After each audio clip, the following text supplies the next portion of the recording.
Hi everyone, मेरे channel को subscribe कीजिए और बेल आइकन को दबाना मत भूलिए ताकि मेरी वीडियोस के नोटिफिकेशन आपके पास सबसे पहले आए। थैंक यू मुझे फॉलो करने के लिए। नमस्ते दोस्तों, आज एक नए वीडियो में आपका स्वागत है। आजकल हम देख रहे हैं कि शादियां बिल्कुल टूट रही हैं और लड़कों का जो मेंस मेंटल हेल्थ है वो भी ख़राब हो रहा है। हमने देखा अतुल सुभाष का केस, जिन्होंने अभी अपनी जान ले ली बुरे वेडिंग की वजह से, बुरी शादी की वजह से। और भी काफ़ी लोगों का हमने ऐसे सुना। तो आज ये वीडियो उन मर्दों के लिए है जो शायद रिलेशनशिप में हैं या स्टेप्स ले रहे हैं रिलेशनशिप में। ऐसे कौन से चीज़ें रेड फ्लैग होती हैं एक लड़की में शादी से पहले, आइए जान। पहला है इनकम्प्लीट कम्युनिकेशन।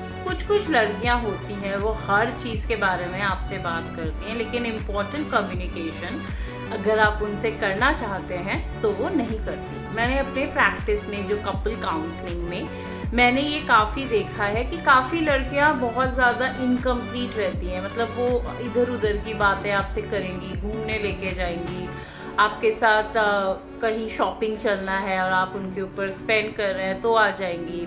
लेकिन अगर आप उनसे बहुत इम्पॉर्टेंट टॉपिक्स में, जैसे फैमिली रिलेटेड या शादी से रिलेटेड बातें करेंगे तो वो उसको इवेड कर देती है।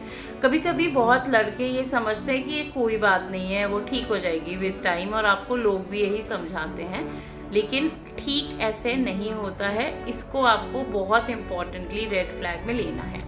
दूसरा है कि वो दूसरों को कैसे ट्रीट करते हैं। तो ये हर इंसान के ऊपर है। अगर आप अपने से नीचे जो है इंसान, जैसे वेटर हो गए, मेड हो गए या कोई भी, जिनके साथ अगर कुछ बुरा बर्ताव करते हैं तो इसका मतलब ये है कि उनका जो वैल्यू है, ह्यूमन वैल्यू है, वो सही नहीं है।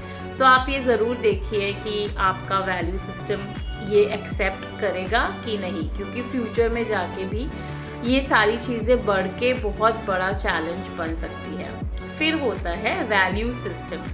हम ऑफन निग्लेक्ट कर देते हैं वैल्यू सिस्टम को। मोस्टली लड़के क्या करते हैं, अगर लड़की बहुत ज़्यादा गुड लुकिंग हुई या कुछ उसके पास बहुत पैसा है तो वो लोग बहुत बातों में आ जाते हैं, और करियर प्रॉस्पेक्ट्स देख के भी। लेकिन अगर वैल्यू सिस्टम को वो पीछे छोड़ देते हैं। तो अगर आप उनका वैल्यू सिस्टम आपके वैल्यू सिस्टम के साथ मैच नहीं खा रहा है तो इसका मतलब है कि कोई गड़बड़ है।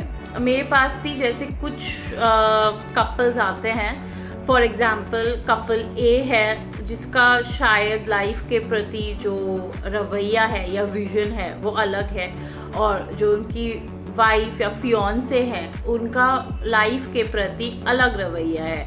फॉर एग्ज़ाम्पल अगर कोई वीकेंड्स में घर पे रहना पसंद करता है और दूसरा जो पार्टनर है उसको बाहर पार्टी करना अच्छा लगता है, तो ये दोनों वैल्यू सिस्टम शादी से पहले तो क्लैश करते ही हैं, शादी के बाद भी ये बहुत बड़ा मसला बन सकते हैं। फिर है देखना जेलसी। अगर एक्सेसिव जेलसी आपको एक लड़की में दिख रहा है, अगर वो बहुत ज़्यादा जेलस होती है दूसरों से या कुछ ऐसा है, और उसमें एम्पैथी मतलब दूसरों के प्रति जो सहनशीलता है उसकी कमी है, तो ये भी एक मैरिज को बहुत बड़ी तरीके से इम्पैक्ट कर सकती है। तो ये सारी चीज़ें जो हैं ये रेड फ्लैग्स के अंडर आती हैं। रेड फ्लैग्स मतलब कि आपको अगर इन सब चीज़ों में एनकाउंटर है या अगर आप इन सब चीज़ों से ग्रसित हैं तो आपको तुरंत इस चीज़ के बारे में अपने फैमिली से बात करनी चाहिए, अपने फ्रेंड से बात करनी चाहिए और एक स्ट्रॉन्ग डिसीजन लेना चाहिए। तो बहुत लोग डर जाते हैं कि शादी टूट जाएगी, आगे क्या होगा, मुझे कोई अच्छी लड़की नहीं मिलेगी, इसके साथ तो मेरा ऑलरेडी बॉन्डिंग है। तो ये सब चीज़ें सोच के भी बहुत लड़के शादी कर लेते हैं। तो ये सारी चीज़ें भी आपको सोच समझ के आगे बढ़ने की प्रेरणा देगी। ऐसी और वीडियोस के लिए मैं मेंस मेंटल हेल्थ को लेके अपने चैनल में और भी वीडियोस लाऊंगी। तो आप मेरे साथ बने रहें। धन्यवाद।